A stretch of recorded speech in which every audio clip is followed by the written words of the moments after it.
disiplin ilmu yang tergolong relatif tua di dunia. Hukum meliputi seluruh bidang kehidupan dan bersama dengan manusia sejak saat manusia itu dilahirkan hingga ketika kelak nanti dia meninggal dunia. Bahkan disiplin hukum pun kadangkala bersama dengan manusia sejak saat sebelum dia dilahirkan. Kesehatan adalah bagian yang esensial terkait dengan kehidupan manusia. Apapun latar belakang setiap orang, finansial, sosiologis, kondisi ekonominya, pasti selalu memerlukan layanan kesehatan, baik pada saat dia sehat maupun ketika dia sedang sakit. Perpaduan dua hal itu, hukum dan kesehatan, menjadi sebuah bidang ilmu, yaitu hukum kesehatan. Inilah bidang ilmu yang tergolong relatif baru, baik di Indonesia maupun di dunia, namun perkembangannya sangat pesat.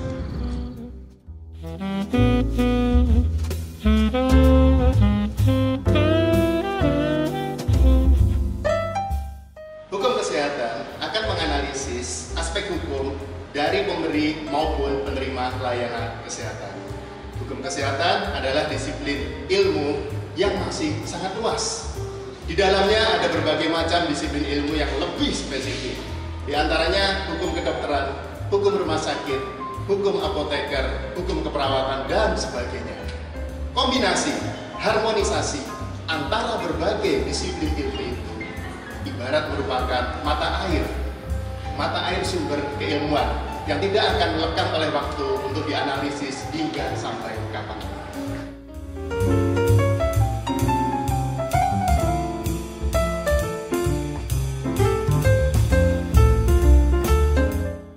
Ketika berbicara mengenai layanan kesehatan, maka asumsi masyarakat hanya tertuju kepada dua hal.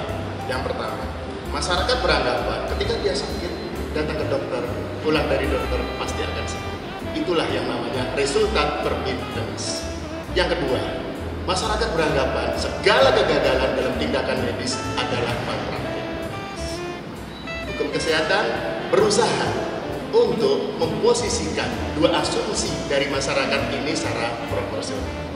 Artinya adalah mayoritas layanan kesehatan adalah in spati verbindens.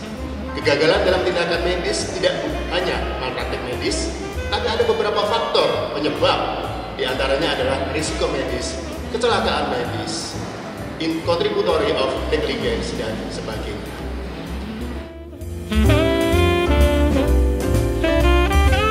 Assalamualaikum warahmatullahi wabarakatuh. Waalaikumsalam. Selamat pagi, siang, malam maupun sore bagi pemirsa yang ada di YouTube atau mendengarkan di podcast ya melalui channel streaming kita. Saya ucapkan dulu pertama kali selamat datang di podcast Learn Health Law. Ini adalah suatu podcast baru kita. Ya. Nah, tentu saja kita dalam beberapa menit ke depan kita akan membahas suatu topik yang penting, tapi kita kemas secara santai, ringan. Gitu. Karena mungkin nggak teman-teman mendengarkan ini, saudara-saudara mendengarkan ini pasti mungkin habis pulang kuliah, habis pulang kerja, atau sambil santai. Tapi saya jamin ketika teman-teman mendengarkan podcast ini bisa sambil santai dan bisa masuk lah ya istilahnya. Enjoy gitu. Oke, baik. Ini adalah episode pertama yang kita rancang, kita buat. Awal mulanya memang saya lupa kenalan. Belum kenalan. Oke. Kalau tak kenal maka tak sayang. Tak sayang. Berarti biar menyayangi kita sebagai host ini. Lebih dalam kita perkenalan dulu ya. Oke, baik. Di samping saya ini ada seorang akademisi yang cukup sangat senior gitu ya. Sudah tua. Iya. Klaim ya, beliau klaim. Namanya adalah Pak Wahyu Andianto. Jangan kita panggil Pak lah, Pak ya. Apa ya, Dik? Panggil Mas atau apa? Jangan Mbak ya, penting ya. Jangan Mbak ya, penting. Om. Ya, kita panggil saja Bang Wahyu gitu ya. Dan saya sendiri akan menjadi host, dan Pak Wahyu juga akan menjadi, Bang Wahyu akan menjadi host. Saya masih muda loh Mas Jarod, saya kan masih mahasiswa juga, mahasiswa saya mahasiswa S3. Iya. Saya masih kuliah ini. Ya, jadi saya Jarodi Mas Manandaru, bisa dipanggil Bang Jarod ya. Bang Jarod adalah seorang muridnya Bang Wahyu. Jadi saya sangat junior nih teman-teman ya. Kalau misalkan di lihat keilmuannya jauh lah saya. Oh iya. Jauh banget sama Bang Wahyu ini lebih Di rantai makanan gitu ya. Iya. Iya. Sebagai mikrobanya gitu, Mas Mikroba. Jarod. Iya. Kuman. Cuman. Iya. Ya, ngomong-ngomong soal hukum kesehatan nih Pak ya. Ada mungkin perkataan bahwasanya ilmu hukum itu mendefinisikan dari mulai pertama kali kehidupan hingga kematian. Ada yang bilang itu ranah hukum perdata gitu. Oh iya. Padahal sebenarnya luas. hukum kesehatan, Pak. Ya kan, ketika pertama kali bayi lahir ada informed consent ya. Iya. Sampai orang meninggal Iya, ada surat kematian iya. dibuat oleh dokter. Gitu kan. Gunting pusar bayi itu kan juga Iya. masuk ranah hukum kesehatan itu, Mas Jarod. Iya. Ya mungkin juga bagi pemirsa yang mendengarkan ini sekarang lagi hot ini Pak ya, terkait RUU kesehatan nih Pak. Iya. Ya. Saya dengar Bapak perancangnya juga. Ikut nimbrung juga. Ikut nimbrung. Iya. Oh, saya cuma remah-remah kalau Iya. gitu. Iya. Ya, tapi bicara soal kesehatan nih Pak. Iya. Ini sebenarnya semua orang pernah sakit Pak. Semua orang pernah kemudian melakukan namanya menerima pelayanan kesehatan. Betul, pelayanan baik itu di kesehatan. klinik, puskesmas maupun rumah sakit.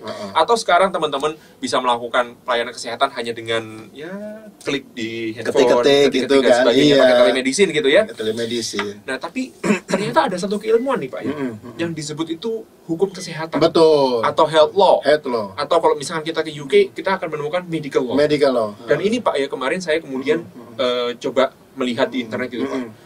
Dari mulai Harvard, Cambridge, Yale gitu Pak, top university di dunia, ini mulai buka health law Pak. Ini kenapa Wah, Pak? Kok jadi tiba-tiba boom gitu? Iya. Karena hukum kesehatan tentunya mencakup seluruh aspek Iya. dari kehidupan manusia kan Mas Iya. Jarod. Itu yang pertama. Dan yang kedua adalah disiplin ilmu ini tergolong yang relatif baru ya, nggak hanya di Iya. dunia ya, Iya. tapi juga di Indonesia. Ini relatif Baru, Pak, ya, berarti? sangat baru. Oh, berarti ini, kita Mas belum Jarod. terlambat ya? Belum terlambat. Belum Oke, terlalu siap. sepuh untuk Ya, belum belajar terlambat. ini. Oke. Jadi sama-sama belajar. Baik, berarti maklum ya kalau ada orang nggak tahu. orang Iya, masih- maklum lah. Oke, maklum. Oke, Pak. Kalau misalkan bicara soal sejarah hukum kesehatan nih, Pak. Kalau yang saya ketahui secara awam sih, Pak ya. Mungkin orang itu mengerti mungkin saya gitu mengenal hukum kesehatan setelah kemudian berkuliah di Fakultas Hukum UI atau bahkan mungkin teman-teman yang lain atau pemirsa yang lain baru dengar hukum kesehatan ketika misalkan baca koran gitu. Iya. Baca koran, nonton berita, nonton YouTube. Iya. Atau misalkan dalam kondisi pandemi ini banyak bermunculan tuh Pak Iya, kasus-kasus. biasanya selalu dihubungkan dengan malpraktek. Nah iya. gitu loh. Nah apakah Iya. kemudian hukum kesehatan itu membahas malpraktek saja atau tidak Pak? Oh enggak hanya malpraktek. Enggak hanya malpraktek. Luas sekali. Luas. Fokus bahasan dari hukum kesehatan. Siap. Iya. Nah berbicara soal sejarah nih Pak. Iya. Kan katanya Soekarno nih Pak. Iya. Jas merah. Oh, jas merah. Itu apa Pak? Partai. Kalau kita jas kuning Pak ya. Oh iya. Partai juga itu. Partai Oh, juga. bukan. Oh iya. Oke, kalau gitu jas merah. Oh. Jangan lupakan sejarah kan. Oh gitu. Saya kira nama partai. Iya. Oke. Berbicara soal sejarah hukum kesehatan nih, Oh. Pak. Sebenarnya di mana sih Pak awal mula, titik mula hukum kesehatan itu? Iya. Di mana Pak? Terutama di Indonesia tadi katanya Di Indonesia. kata Bapak hukum kesehatan itu baru. Baru, Iya. iya. Kok bisa, Pak? Baru ini? kemarin Iya. gitu, iya. Jadi Bisa diceritakan mungkin, Pak. lahirnya hukum kesehatan itu Mas Jarod nggak lepas dari dua hal. Yang pertama adalah seorang tokoh yang memperkenalkan hukum kesehatan. Namanya adalah Brigjen Polisi Purnawirawan Dr. Andes Fred Amelen. Polisi Pak. Polisi, Bukan ya. dokter? Bukan dokter, polisi. bisa? Tapi beliau polisi yang sangat senior ya, Iya. tentu nggak kenal dengan polisi era sekarang, dan beliau sudah almarhum ini Mas Jarod. Iya.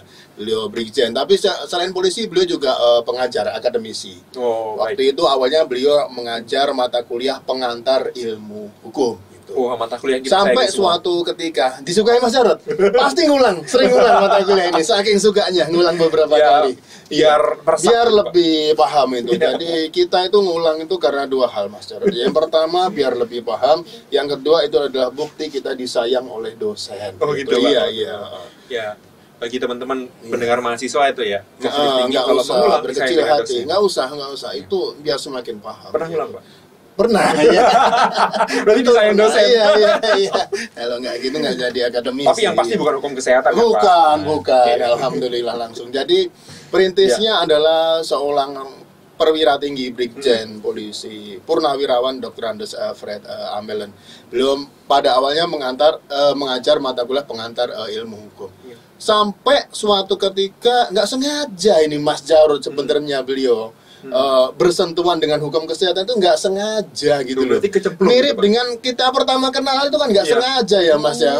Jadi nggak Baik, sengaja. baik, baik. Jadi suatu Iya. ketika kan beliau sakit ya. Beliau sakit, Iya. kemudian berobat ke rumah sakit pusat Pertamina yang ada di Blok M itu loh Mas. Iya. Yang depannya ada sate ayam yang enak itu loh Oh, iya, rasanya. iya, Iya, itu. kapan-kapan ditraktir dong saya. Oh, siap, Ya, siap, itu Pak. di situ. Beliau sakit, berobat ke situ, ditanganin oleh profesor. Waktu itu belum profesor, yaitu Dr. Satya Nagara. Saya tahu tuh, Pak. Oh iya, Iya, itu terkenal sekali, Pak. saudaranya? Oh, bukan, bukan, Pak. bukan. Bukan. Oh, kok mirip sampean tapi wajahnya? Iya. Ya. Oh, bukan. Oh iya, iya. Beliau sekarang masih ada ya, masih Iya. bersama dengan kita. Semoga beliau juga menonton podcast ini. Gitu. Wah. Jadi beliau Iya, sakit, bagaimana, Pak? kemudian berobat. Nah, Prof. Satya menanyakan, Dr. Satya Nagara ini, Pak Fred Amelan, apakah Bapak mendengar kasus Dr. Standing Room? Oh, saya dengar, kata Pak Fred Amelan. Iya. Mengikuti kasus ini, saya ikuti. Gitu. Iya.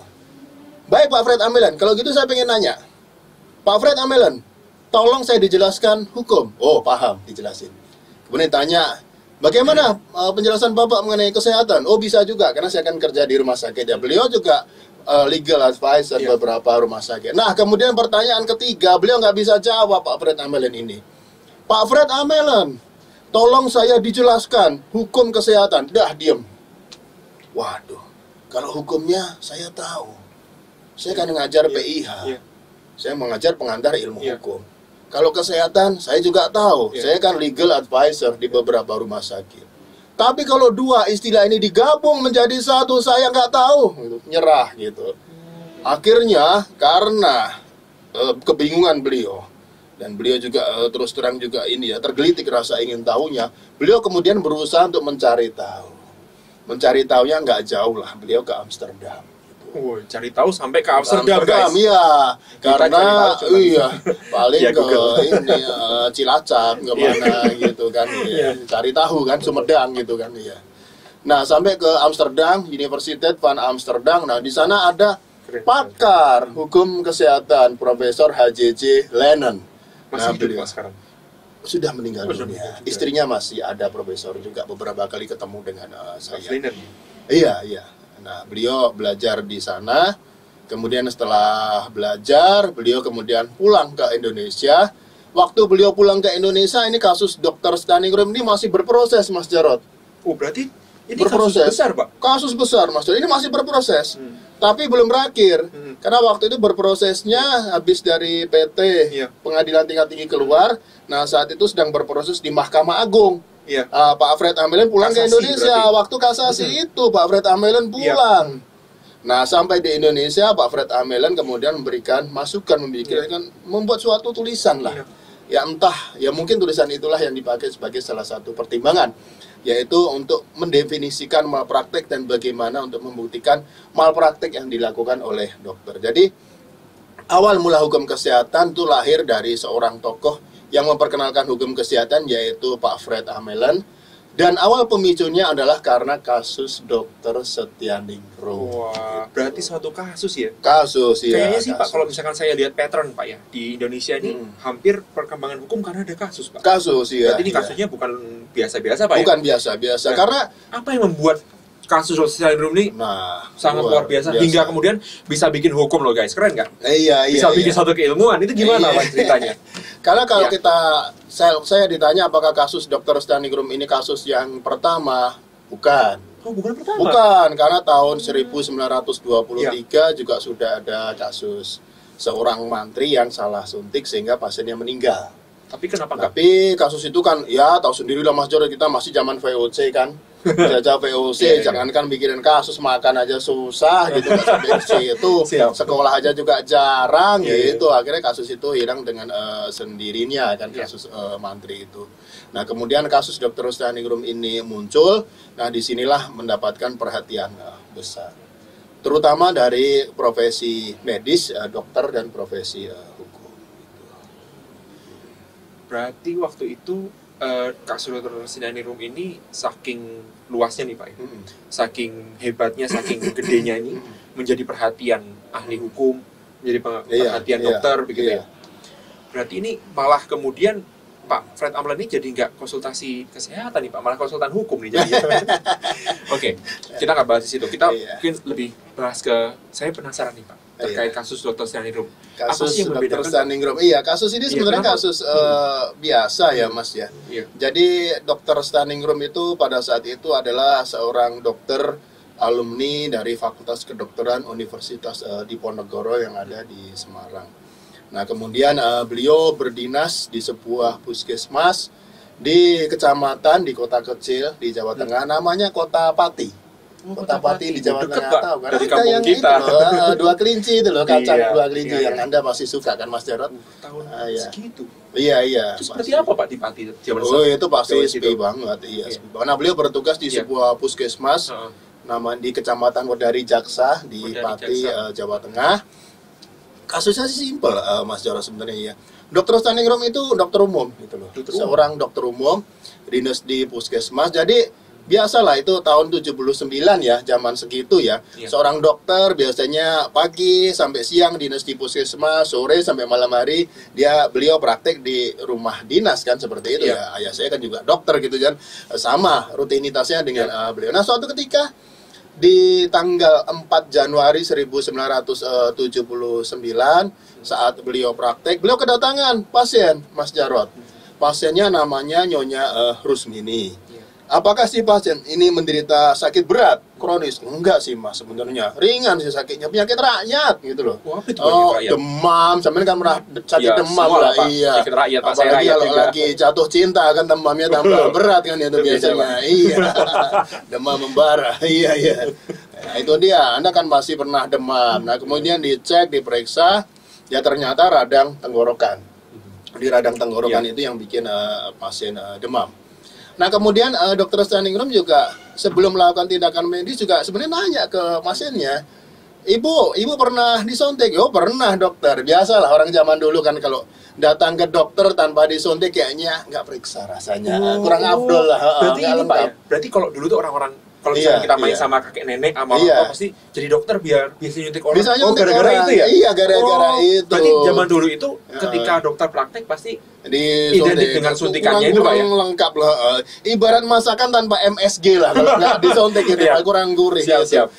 Anda pasti waktu kecil pernah disuntik Pasti lah, lah, Pak. digandeng ibu, Iya. nangis gitu kan, ditanya orang, Iya. kenapa nangis habis disuntik, sakit ya? Ya sakit lah habis disuntik gitu. Tapi memang ada Iya. dampaknya Pak ya, kenapa Ya, harus disuntik itu, Pak? semacam itulah terapi yang waktu itu dianggap paling manjur gitu, cespleng gitu loh, Cespleng. obatnya cepet masuk gitu, kalau kata orang kan seperti karena obat cair kan anggapannya waktu itu. Jadi Oke. sebenarnya pasiennya itu sakitnya ringan sih Mas Jarod. Jadi radang tenggorokan itu kan penyakit rakyat ya sebenarnya. Jadi kalau ada orang yang bilang pasien dokter Standing Room sakitnya kronis dan sebagainya, enggak, penyakit biasa lah radang tenggorokan.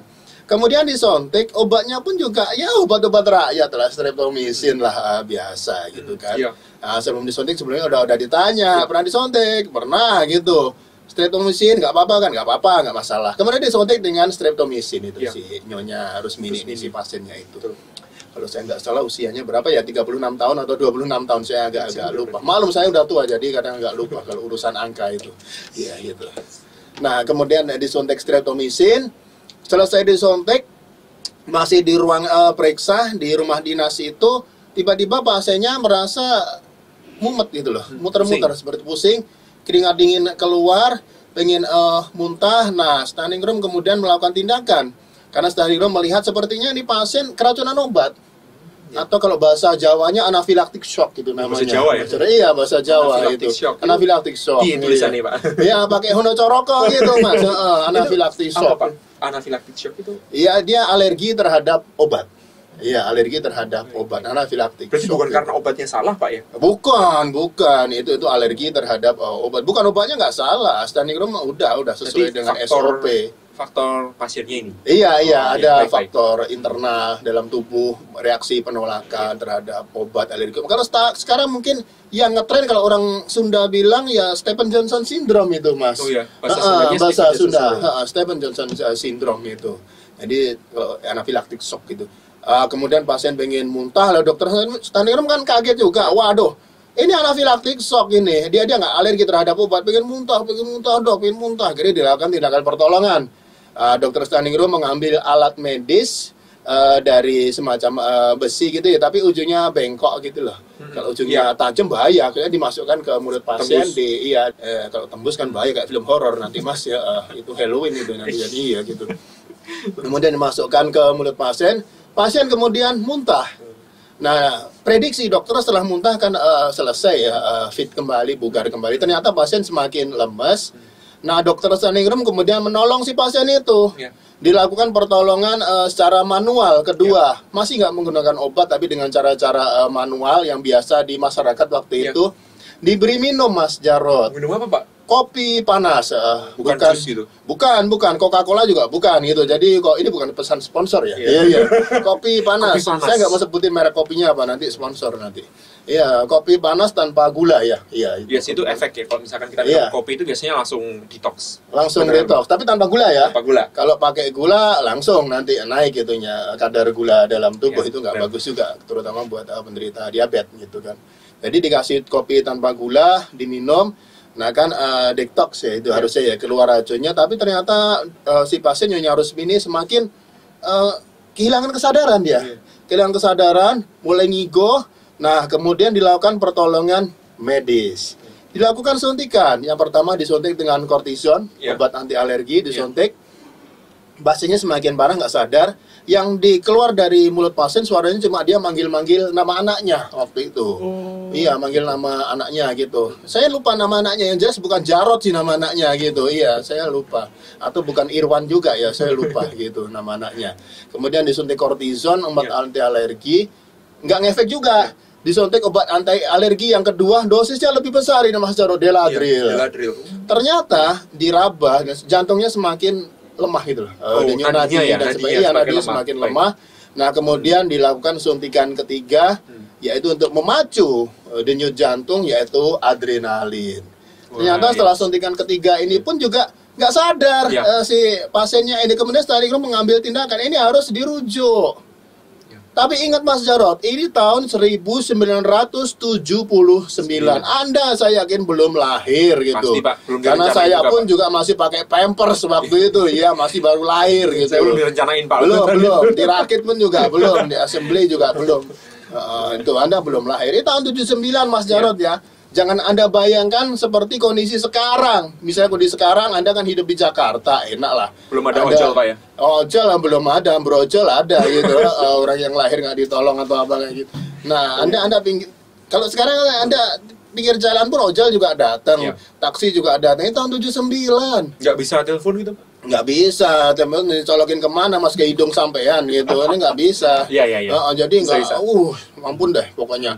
Ini di pedalaman, di Pati, dari Jaksa dan sebagainya. Tahun 79, bayangin deh.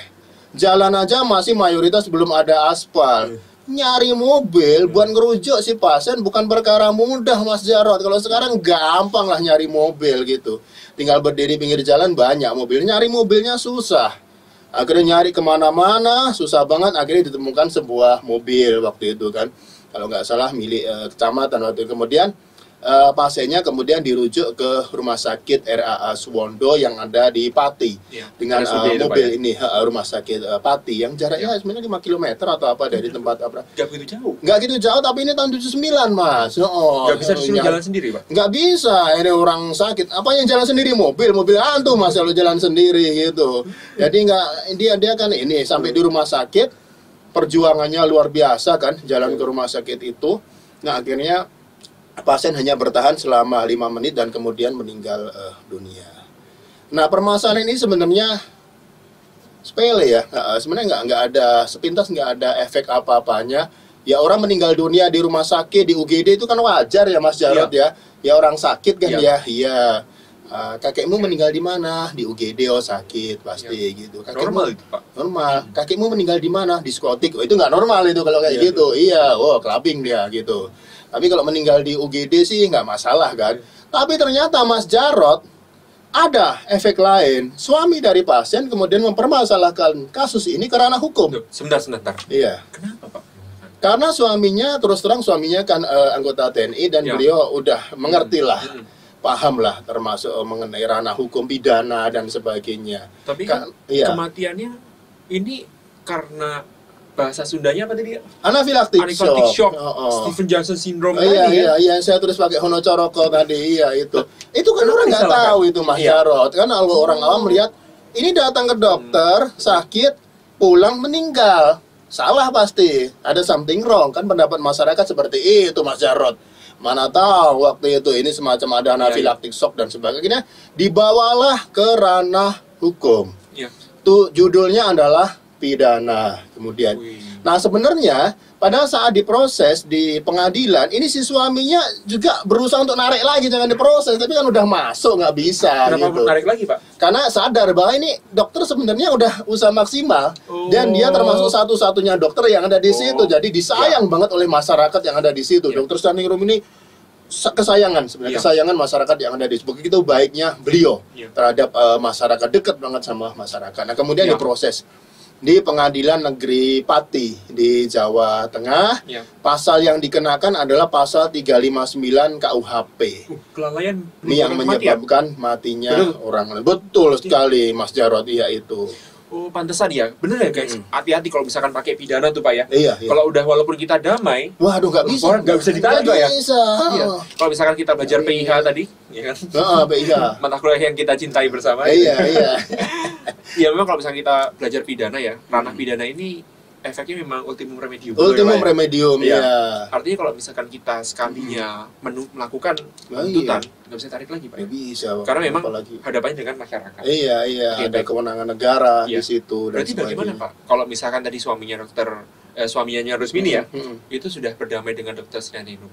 Tapi kemudian tetap diproses kan waktu itu sampai diproses di persidangan. Proses persidangan kan menghadirkan ahli ya. Ada 3 ahli yang dihadirkan, 2 dokter umum, 1 dokter spesialis. 2 dokter umum pada dasarnya bilang apa yang dilakukan oleh dokter standing room sudah betul semuanya, nggak ada yang error.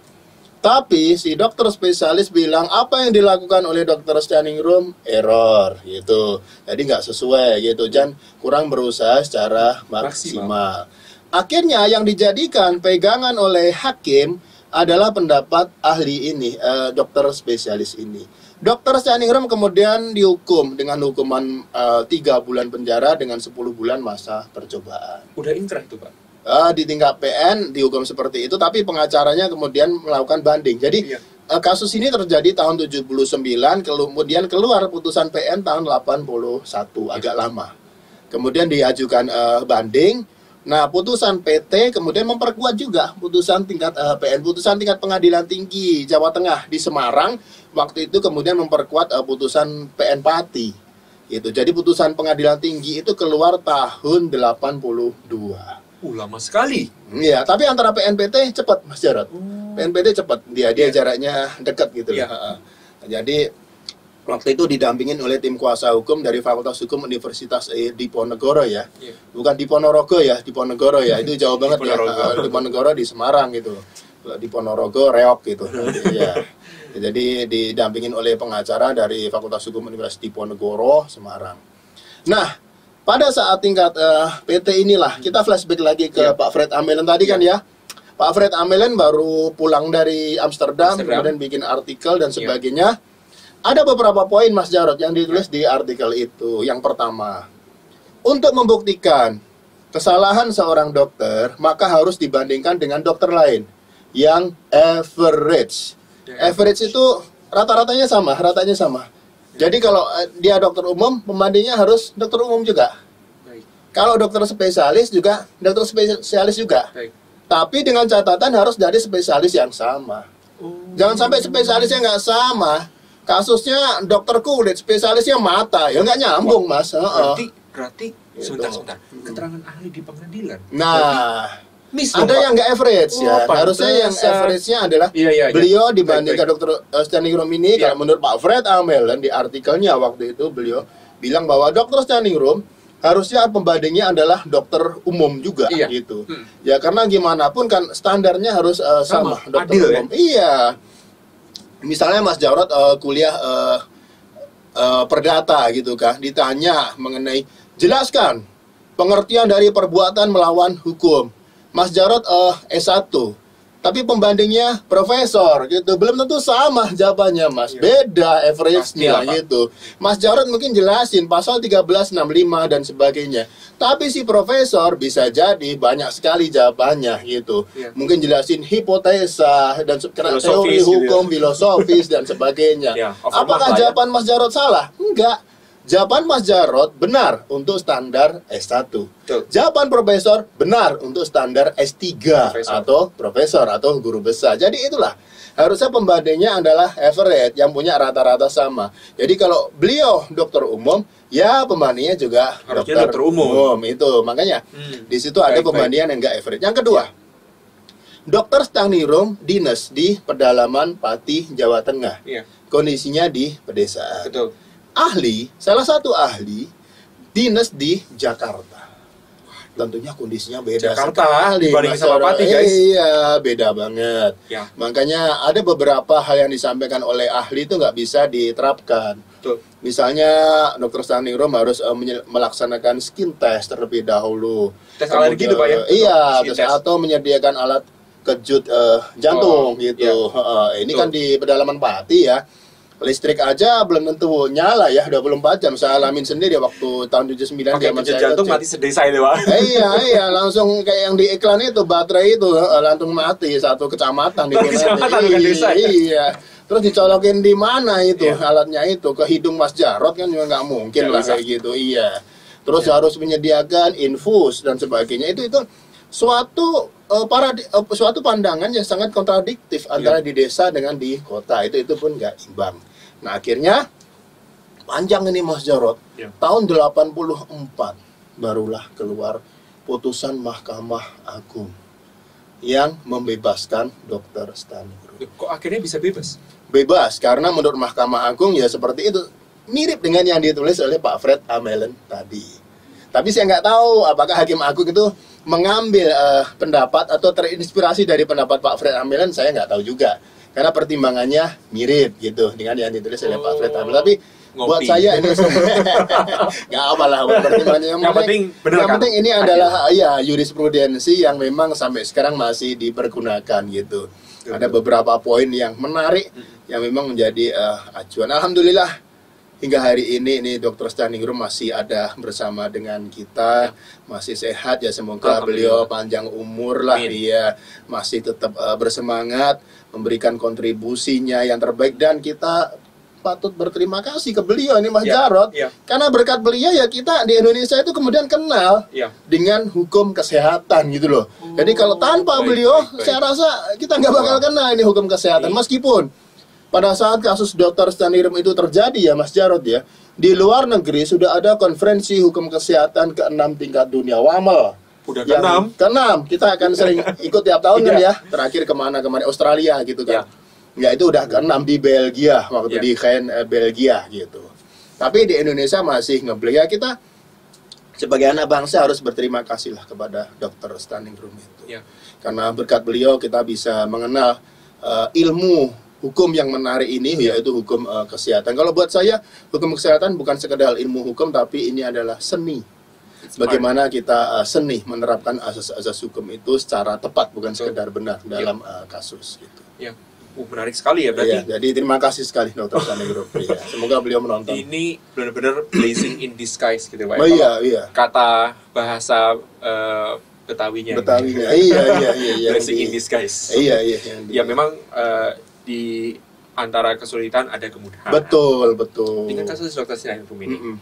Dan memang tadi mungkin sedikit saya rangkum Pak. Berarti sebenarnya apa yang dilakukan oleh Dr. Staningrum ini sudah benar sesuai dengan sesuai dengan keilmuan, kompetensi, kewenangan, SOP, semuanya sudah benar. Cuma ada satu hal yang memang hingga hari ini sulit kita prediksi nih Mas Jarod, yang namanya risiko medis.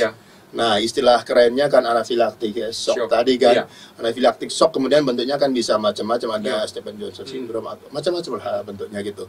Biasanya ada orang yang alergi terhadap obat antibiotik gitu misalnya seperti itu. Oh baik.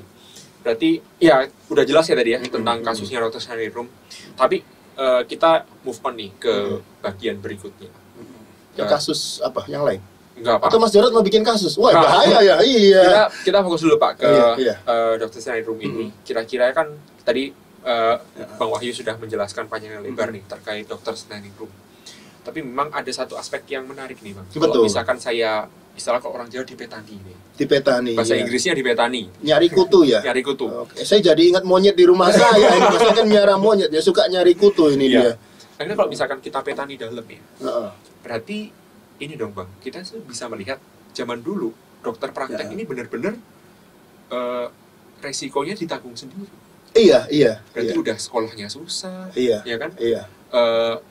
Jadi dokter butuh waktu lama, biayanya mahal, tapi salah dikit pidana Bang. Iya, itu dia yang harus. Berarti ini kemudian gara-gara ada kasus Dr. Snydroom ini masuk hukum ke ranah kesehatan. Iya. Terus terang itu kemudian masuklah hukum ke ranah kesehatan. Itu pun efek dari kasus ini ya menimbulkan pro dan kontra. Terus terang Mas Jarod waktu itu.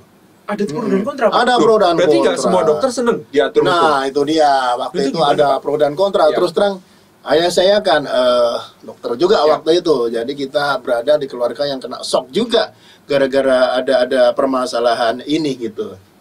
Yang kontra ini umumnya dari teman-teman yang profesi medis gitu.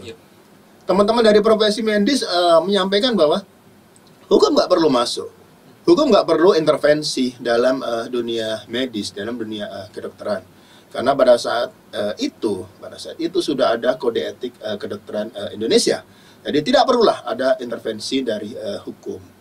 Tapi ada yang kalangan pro juga. Ini sebenarnya medis pun juga terpecah ya waktu ada pro ini mayoritas orang hukum kan kemudian bilang equality before the law. Ada kesamaan di depan hukum untuk siapa saja, seluruh masyarakat, warga negara, bahkan setiap profesi. Jangan sampai ada yang tidak tersentuh oleh hukum. Tapi tentunya kita perlu hukum yang bisa memahami profesi tenaga kesehatan, khususnya adalah profesi medis. Nah, itulah PR-nya yang saat itu belum ada gitu. Belum ada waktu itu Mas Jarod. Mereka kontra, mungkin mereka merasa ini Pak ya. Ada yang merasa ini profesinya diintervensi. Diintervensi, iya waktu itu rame terus terang. Kriminalisasi dan sebagainya terhadap profesi tertentu. Kalau misalkan kita baca undang-undang kedokteran maupun undang-undang kesehatan sekarang, sebelum yang baru Pak ya. Iya. Ada norma pidananya Pak ya. Iya. Ya tapi itu dianggap mungkin bagi orang awam ya. Iya. Itu mungkin pemidanaan. Iya. Itu kita bahas nanti di podcast selanjutnya. Iya, oke, siap. Oke, baik. Bagi teman-teman ya, tadi kita sudah menelaah sedikit terkait kasus Dr. Snydroom.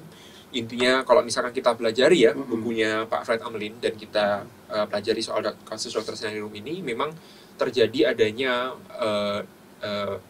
kesalahan penilaian dalam pengadilan. Pembuktiannya. Iya, kesalahan pembuktian. Maklumlah kita belum ada lah. Kita belum mempelajari ilmu yang satu ini. Bagaimanapun hubungan antara pasien dengan dokter itu unik gitu. Nggak bisa disamaratakan antara misalkan dokter umum dengan dokter spesialis. Betul. Tempat di Pati dengan di Jakarta gitu. Beda, iya. Kondisi pasien pun juga bisa beda-beda sehingga terapi pun bisa beda-beda. Mungkin satu pesan yang penting Pak, yang bisa mungkin saya tadi garis bawahin dan kasih stabilo merah gitu Pak ya. Berarti kalau misalkan ada pasien yang meninggal dunia, mohon maaf ya meninggal dunia atau misalkan tambah sakit setelah dirawat, belum tentu itu merupakan kesalahan dokter Pak. Belum tentu Mas Jarod. Jadi gini yang saya prihatin hingga saat ini gitu ya. Betapa mudahnya, mohon maaf ya. Betapa mudahnya media massa dan sebagainya mengkategorikan segala hal yang tidak diinginkan dari hasil tindakan medis itu malpraktek. Khususnya malpraktek medis. Padahal harusnya tidak seperti itu. Kenapa tidak seperti itu? Ya karena ada beberapa hal yang harus kita pertimbangkan. Yang pertama, hubungan antara pasien dengan dokter itu adalah hubungan yang unik, yaitu hubungan yang dasarnya adalah ins planning verbintenis. Perikatan yang dasarnya adalah upaya maksimal. Tidak menjanjikan sesuatu gitu, bukan resultat verbintenis gitu. Jadi ini nanti kita bahas di podcast selanjutnya secara lebih mendalam ya. Terus yang kedua adalah apabila terjadi hal yang tidak diinginkan sebagai hasil tindakan medis, itu belum tentu itu malpraktek. Karena dalam Inspanning-Verbintenis ada beberapa faktor yang Ya. bisa ikut berpengaruh di situ. Bisa jadi karena risiko medis. Risiko medis ini suatu hal yang hingga hari ini nggak bisa kita prediksi ya. Ya. Yang bisa kita lakukan adalah melakukan tindakan medis semaksimal mungkin ketika risiko itu terjadi. Ya. Jadi memberikan pertolongan. Ya. Misalnya pada saat Stephen Johnson syndrome itu terjadi, apa yang harus dilakukan oleh dokter? Ya ada itu protapnya gitu. Yang kedua, selain risiko medis juga bisa jadi ada faktor kecelakaan medis.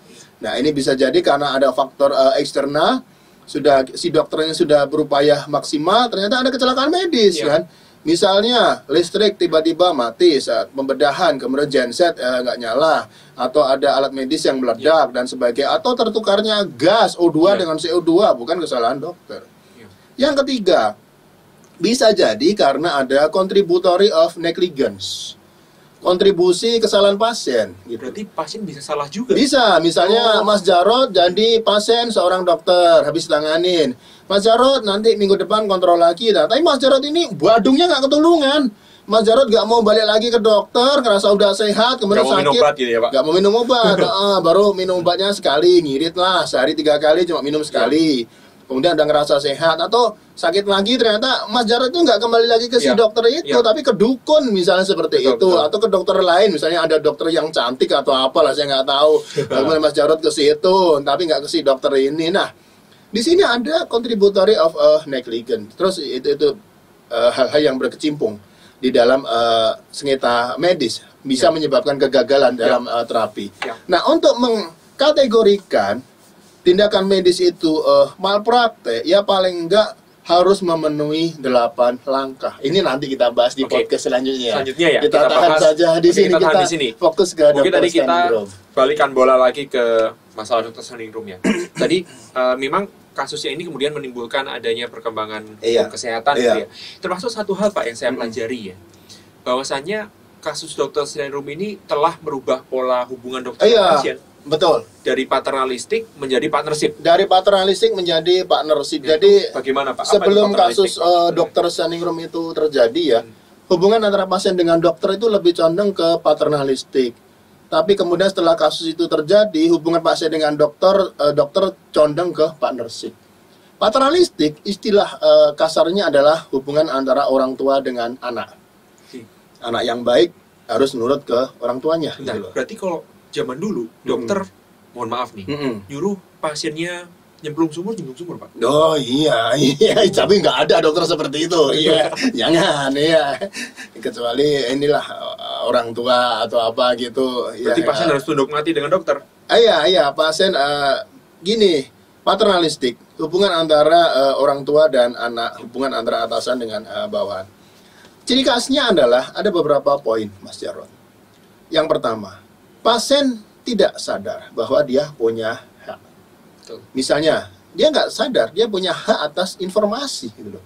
Iya. Jadi dia datang ke dokter, yang penting dilakukan tindakan medis, sontek, sembuh, pulang gitu. Selesai pulang. Beda dengan pasien sekarang kan, mereka sudah mulai sadar informasi gitu. Datang ke dokter, baru duduk, anamnesa, udah nanya-nanya kan misalnya dia mereka kan, kenapa harus seperti ini dok? Kenapa nggak bisa Iya. yang seperti ini dan sebagainya gitu. Kita Pak zaman sekarang searching dulu Pak penyakitnya apa. Iya, Tes iya. malahan dokternya sejauh apa tahu dia. Iya, gitu. iya, searching dulu, dicek dulu, Iya, iya, background iya. dokternya juga dicek dulu Cek biasanya. LinkedIn-nya.